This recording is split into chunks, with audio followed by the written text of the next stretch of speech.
রেলের কাউন্টারটি কি অবস্থায় এখন জানা গেছে কি কমেছে?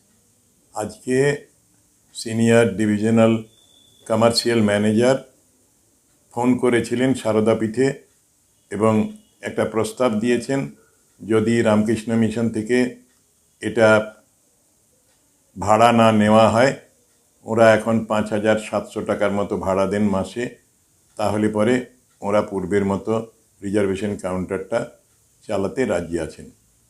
তো রামকৃষ্ণ মিশন সারদাপীঠ থেকে একটি প্রস্তাব দেওয়া হয়েছে যে ভাড়া না নিলেও আপনাদের কাছে আমরা ইলেকট্রিসিটির খরচ চাইব, কারণ গরমকালে এসি ব্যবহার করা হয়, এসির জন্য ইলেকট্রিসিটি খুব বেশি খরচ হয়।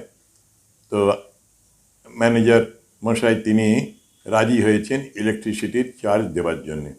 রামকৃষ্ণ মিশন জনস্বার্থে এবং আমাদের মিশনেরও স্বার্থে, আমাদের মিশনের বয়স্ক সাধুরা এখানে টিকিট কাটেন, তো আমরা সত্যি সত্যি আমাদের সাথে এরা সহযোগিতা করেন, আমাদের ক্যাম্পাসে আছে বলে রেলের অফিসাররা।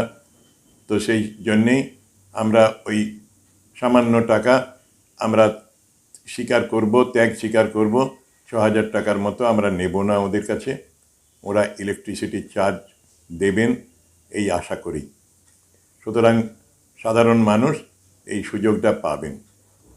আজকের খবরের কাগজে এই বিষয়ে সংবাদ বেরিয়েছে, সেই জন্যে সংবাদ মাধ্যমেরও প্রতি আমার কৃতজ্ঞতা ধন্যবাদ জানাচ্ছি এবং সংবাদ মাধ্যমকেও আমি অনুরোধ করছি এই বিষয়টি জানিয়ে দিতে যে রেল কর্তৃপক্ষ এটা বন্ধ করছেন না, ওরা এটা চালাতে রাজি হয়েছেন। এতে বালি বেলুর লিলুয়া সমস্ত মানুষও তো একটা উপকৃত হলো। নিশ্চয়ই এতে আমাদের সাধারণ মানুষেরা উপকৃত হবেন, জিটি রোডটা ক্রস করতে হবে না। আর ওই ক্যাম্পাসটা রেলের খুব নিরাপদ নয়। আমাদের জিটি রোডের ওপরে যে ক্যাম্পাস রেলওয়ে রিজার্ভেশন কাউন্টার, এটা একটু নিরাপদে মানুষ টিকিট কাটতে পারেন। ওখানে সবসময় ট্রেন চলে না, খুব সামান্য কটা ট্রেন চলে। সেই জন্যে বয়স্কদের পক্ষে বা যারা বেশি টাকার টিকিট কাটবেন, এসির টিকিট কাটবেন, ফার্স্ট ক্লাস টিকিট কাটবেন, তাদের জন্যে এটা সুবিধে হবে আমাদের ক্যাম্পাসে যদি টিকিট কাউন্টারটা থাকে।